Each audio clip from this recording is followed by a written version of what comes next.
Well, the way that I came up with this thing called the cycle of life is after working with so many people for so many years and basically teaching them the principles of success, the universal laws. And I mean, some succeeded, some didn't. I mean, I'd get frustrated because I'd really want it so bad for them. I really would want them to succeed so bad that I think I felt worse when they didn't succeed than they did. And, you know, for my own self, I kept looking for why does it work when it works and why does it not work when it doesn't work? I mean, and the message is the same, the principles are the same, I mean, the delivery's the same, they're all sitting in the same room or the same stadium or the same amphitheater, and what's the difference?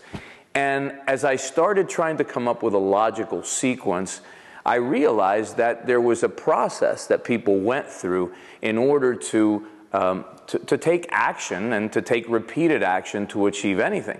And as I started really delving into the universal principles, I realized that all cause was invisible. I mean, all thought was, all cause was thought. And so where did the thought come from? Where do these thoughts, these ideas that people have come from? And I realized that the answer was sitting right in front of me because there's a scripture that says, as you believe, it is done unto you. And the law of life is the law of belief. And so as a man thinks in his heart, so is he. So what's his heart? Well, his heart is the deep, deep, deep essence of his mind. And you know, that's what we talk about on another one of the audios and chapters of the book. But you know, your beliefs are what determine what is reality for you in life. And so the cycle of life, originally I created it as the cycle of success to explain to people why you succeed and how that process works. And the more I worked with it, I realized that it really was a cycle of failure just as much as a cycle of success, a cycle of mediocrity just as much as a cycle of success.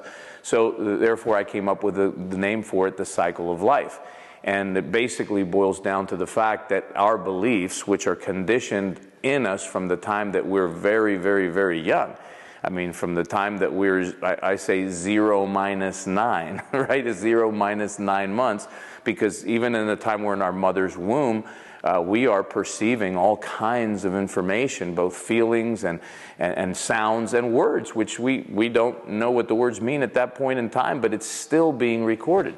So the conditioning of past experiences, parents, all authority figures, teachers, rabbis, priests, pastors, coaches, teachers, all of that starts creating a conditioning within us, a set of pre-programmed beliefs, if you will, that when we were 0 or 1 or 2 years old, I mean, we couldn't say, yes, I accept that, no, I don't accept that, yes, that's true, no, it's not. And so that really started me understanding why the same information didn't work the same for all people, because the conditioned beliefs that people had were different based upon their upbringing, okay? And even in families where you have children that are 1, 2, 3, 4, 5 years apart, same parents, live in the same house, same everything, different things were going on at different times because life is so dynamic within the parents' minds and in their relationship and the financial situations going on in their life and what was going on in the economy and the political situation and what was going on in the world. I mean, it's a deep, deep, deep thing. But, you know, that cycle works 100% of the time. And essentially, it boils down to the fact that you got these beliefs, a series of beliefs. And I talk about how there's 3 areas of giant beliefs that are the most impacting, which is identity, who you believe you are, your values, what you think is most important in life and what you most want to avoid in life. It's, you know, it's the yin and yang, the positive and negative. And philosophy of life, giant sets of beliefs about what you believe about big areas of life. Life is blank. People are blank. Success is blank. Money is blank. And all the succeeding beliefs that come, you know, along behind that.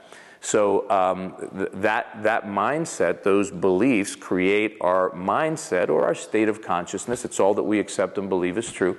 And then from that, because we can't pay attention to all the information that there is going on at every moment in time, we create these perceptual filters to kind of pay attention to what's important to us, which is the things that we already believe. And so as new information comes at us, you essentially are at a point where you're literally blocking the stuff that doesn't agree with your mindset, and you're letting in stuff that agrees with your mindset or your beliefs, which keeps reinforcing the same beliefs. So when a person's trying to change their life, their financial situation, lose weight, whatever it is they're trying to do, the beliefs that they currently have, which is what has created the situation they're in right now, literally block the information that they want. Okay, in order to take their life to that new level, it blocks the stuff.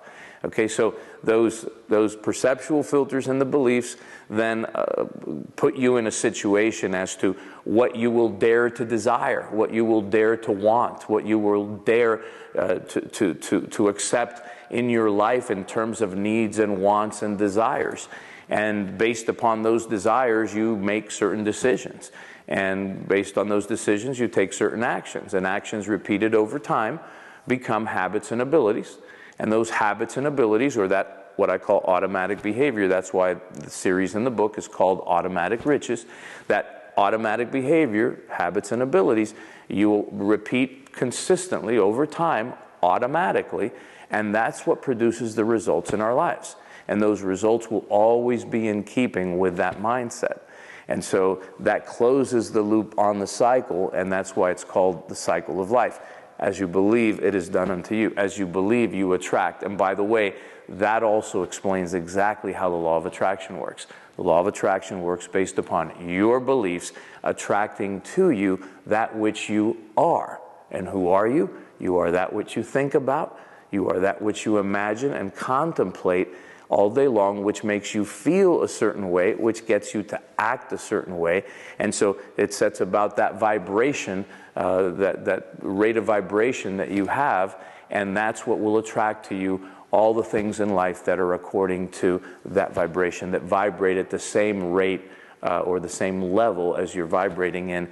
And so the cycle of life, the law of attraction, you attract that which you are that which you believe and think and act, and that's the cycle of life. And it works 100% of the time. You cannot think poverty and receive wealth. You cannot think wealth and live in poverty. One of the things that I tell people is that I'm a good synthesizer. I mean, it's not like any of this is totally original. It's the organization or synthesizing of all these pieces into this that is, if you can call something my creation, that's what it is. It's the organizing of all of these concepts.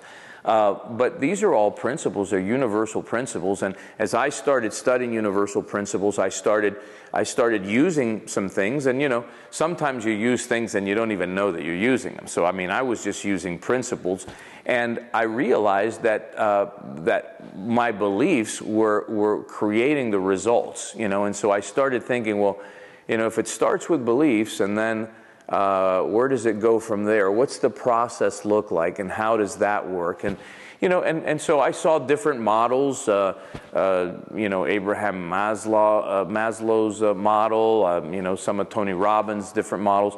Different people that talked about Jim Rohn and some of the principles that he taught, Dennis Waitley, and the psychologies of success and winning and so forth.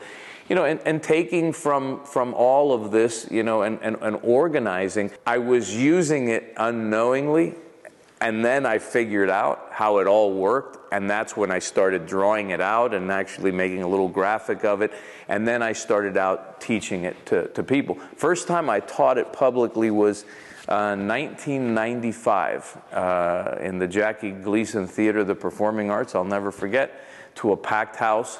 That was the first time that I ever taught it publicly. Kept teaching it from there on in various different business applications until now. It's the culmination of its existence, if you will, is in the Automatic Riches program.